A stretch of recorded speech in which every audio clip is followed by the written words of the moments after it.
Ouvrons notre Bible au livre de 1 roi 16. 1 roi 16.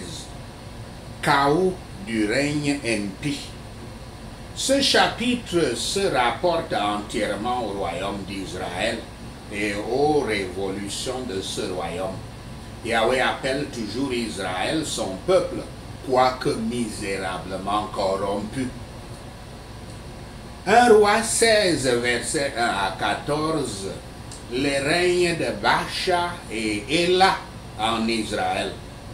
Jéhu prédit que tombera sur sa famille de Baasha la même destruction que ce roi s'était employé à faire tomber sur la famille de Jéroboam. Verset 1. Apparemment, Jéhu avait une longue carrière de prophète. 2 Chroniques 19, verset 2 mentionne une autre œuvre de Jéhu, fils d'Anani. Quelques 50 ans après sa parole sur Baasha, Jéhu parla à Josaphat, le roi de Juda. Jéhu avait également écrit des livres d'histoire spécifiques concernant les rois d'Israël dans 2 Chroniques 20, verset 30, mentionné dans 2 Chroniques 20, verset 34. Son père Anani, le prophète Anani, était également mentionné dans 2 Chroniques 16, verset 7 à 10, qui décrit comment il avait subi l'emprisonnement parce qu'il était un prophète fidèle en parlant au roi Asa. Verset 2.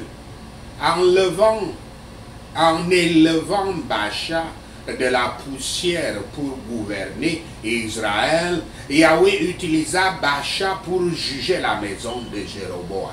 Pourtant, Dieu ne fait pas que Baasha fasse cela. Il juge à juste titre, même s'il utilisa les pervers choix de Baasha pour juger Jéroboam. Verset 3 à 4. Parce que Baasha était un roi méchant à l'image de Jéroboam, il subit le même jugement que Jéroboam et sa maison. Le jugement avait une pertinence particulière pour Baasha parce qu'il était l'instrument du jugement que Yahweh utilisa pour faire justice sur la maison de Jéroboam.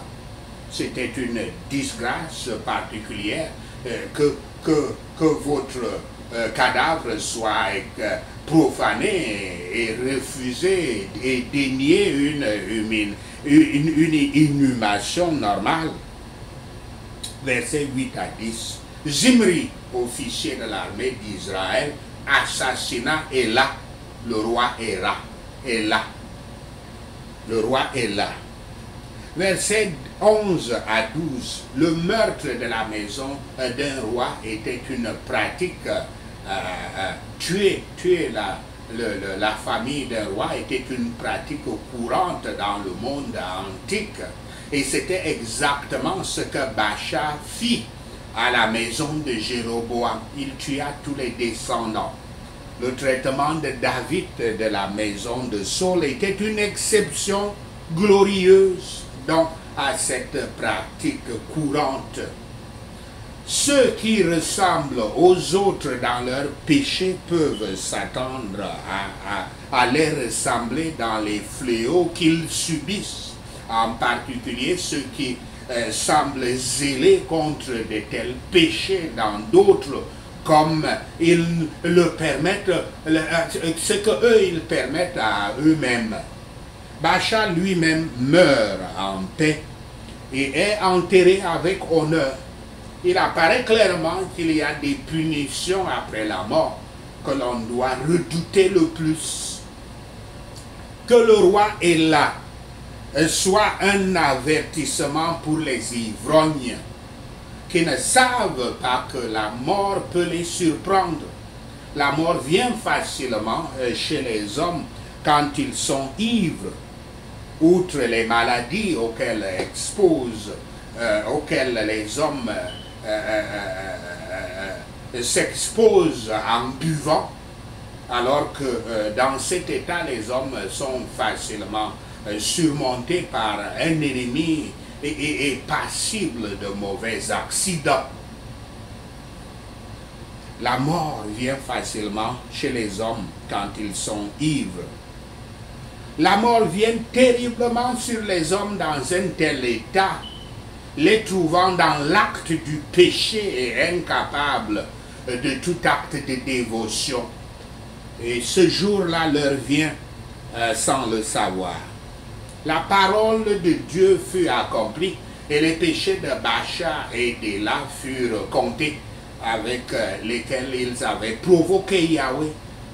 Leurs idoles étaient appelées leur vanité, car les idoles ne peuvent ni profiter ni aider. Misérables sont ceux dont les dieux sont des vanités. 1 Roi 16, verset 15 à 28. Les règnes de Zimri et Omri en Israël. Quand les hommes abandonnent Yahweh, ils seront laissés, ils seront amenés à craindre les uns les autres. L'Écriture dit même que des fois, ils craignent même une feuille qui tremble dans la brousse. Les hommes aspirants orgueilleux se ruinent entre eux. Verset 16. L'ascension d'Omri au pouvoir montre que l'influence démocratique en Israël est plus grande que beaucoup ne le réalisent dans les Écritures. Le peuple, en particulier l'armée, ne veut tout simplement pas que Zimri règne comme roi sur eux. Le peuple rejette donc son autorité et désigne Omri à sa place. Verset 18. Zimri commet l'un des rares suicides enregistrés dans l'Ancien Testament, avec Samson dans Juge 16, verset 30, Saul dans 1 Samuel 31, 4, et Ahitophel dans 1 Samuel 17, verset 23. Verset 21 à 22. La guerre civile éclate dès que Zimri meurt. La moitié d'Israël soutenant Omri et l'autre moitié soutenant Tibni, fils de Ginat. Certains commentateurs des Écritures disent que le conflit se poursuit pendant 5 ans, jusqu'à ce que les forces d'Omri battent celles qui sont fidèles à Tibni, et Tibni meurt, vraisemblablement tué par Omri. Donc l'accession à la pleine puissance est le début d'une autre dynastie en Israël, la dynastie d'Omri. Versets 25 à 28, dans les archives de l'histoire séculaire, Omri est l'un des rois ayant le plus réussi et les plus célèbres de l'ancien Israël. Mais il est clair qu'Omri suit les mauvaises habitudes de Jéroboam. Omri est un succès politique et économique pour Israël, mais un échec spirituel. Il meurt et est enterré à Samarie, la ville qu'il avait fondée.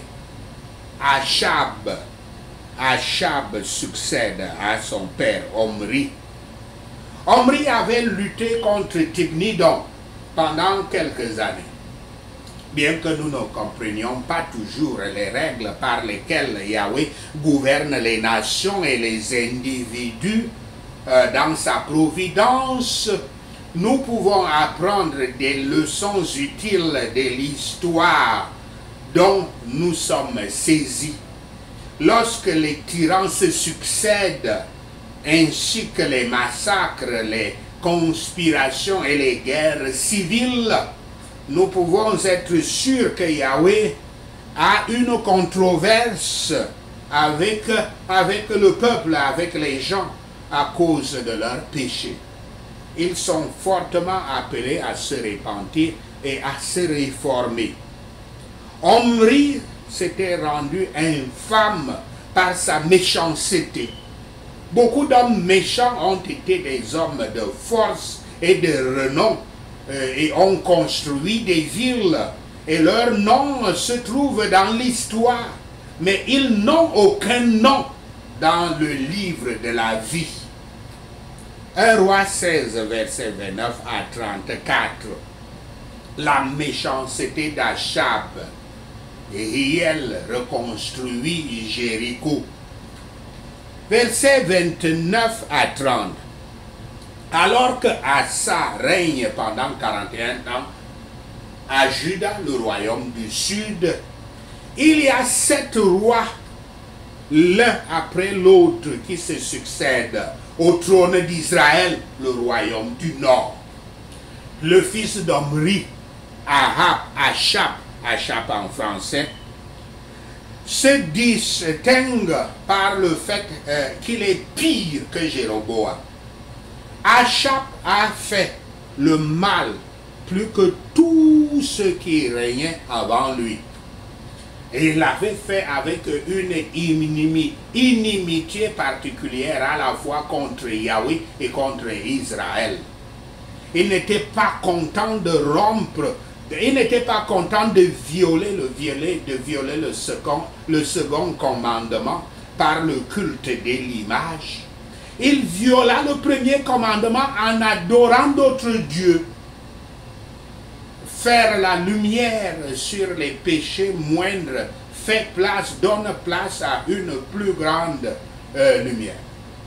Les mariages avec des offenses audacieuses s'engagent également dans la méchanceté et pressent les hommes sur les plus grands excès. Versets 31-33. Achab prend comme femme Jézabel, la fille du roi sidonien Ethbaal, dont le nom signifie avec Baal. Jézabel est célèbre pour son hostilité et sa cruauté. Leur mariage est aussi un moyen politique, car l'alliance avec les Sidoniens, ou bien la Phénicie, un autre nom des Sidoniens, la Phénicie, donne à Achab un allié puissant. Achab introduit le culte des dieux païens complètement nouveaux. Il les introduit dans le royaume d'Israël. Dans sa désobéissance, Jéroboam avait déclaré, et je cite, « J'adorerai Yahweh, mais je le ferai à ma manière. » Fin de citation. Achab, lui, il a dit, « Je veux oublier complètement Yahweh et adorer Baal. » Baal, l'un des démons les plus célèbres qu'on adorait à cette époque-là, à Sidon et aussi en Israël. Dans ces dernières années, le roi Salomon avait adoré les dieux païens. Mais Achab était bien pire en ce qu'il adorait et il pratiquait le culte des idoles, comme cela est dit dans Michée 6, verset 16. Verset 31. Après la destruction précédente de Jéricho, Josué avait prophétisé que toute personne, il avait prophétisé que toute personne qui reconstruirait la ville de Jéricho causerait des dangers à son premier-né et à son plus jeune fils. Dans Josué 6, verset 26. Ici, le langage est le même avec Hiel qui pose les fondations de Jéricho au prix d'Abiram, son premier-né, et la mise en place des portes de Jéricho au prix de son plus jeune fils, Ségoub. Comme Achan, comme Akan, Achab s'est imprégné de l'angoisse, a tourné vers son propre usage ce qui était consacré à l'honneur de Yahweh. Il a commencé à construire au mépris de la malédiction bien connue en Israël, mais personne n'a durci son cœur contre Yahweh et prospéré. Que la lecture de ce chapitre nous fasse remarquer l'effroyable fin de tous les ouvriers de l'iniquité. Et qu'est-ce que l'histoire de tous les hommes impies nous fournit?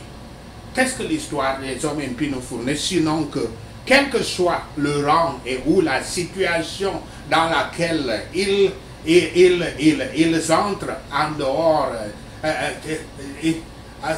quel que soit le rang dans lequel ils entrent, qu'est-ce que l'histoire nous donne sinon des exemples tristes pareils?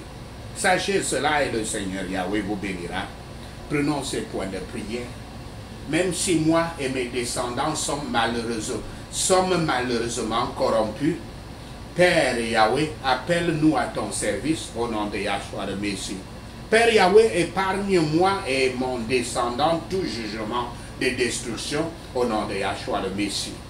Peu importe les tribulations subies, peu importe les tribulations subies, Père Yahweh, je resterai un prophète fidèle quand tu m'envoies au nom de Yahshua le Messie.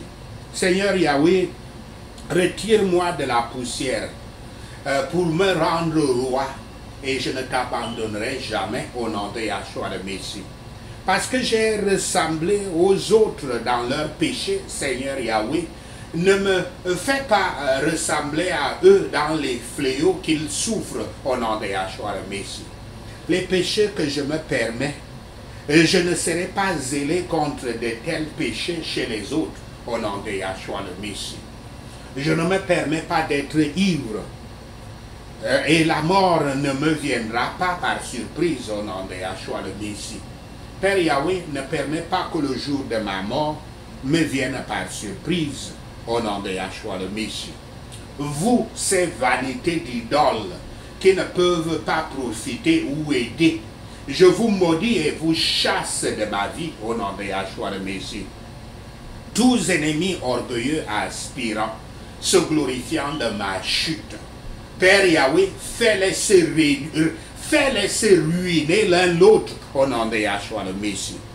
Tout rassemblement néfaste mis en jeu contre ma vie et la vie de ma famille, Père Yahweh, fais-les se détruire. Fais-les se détruire par les guerres civiles au nom de Yahshua le Messie.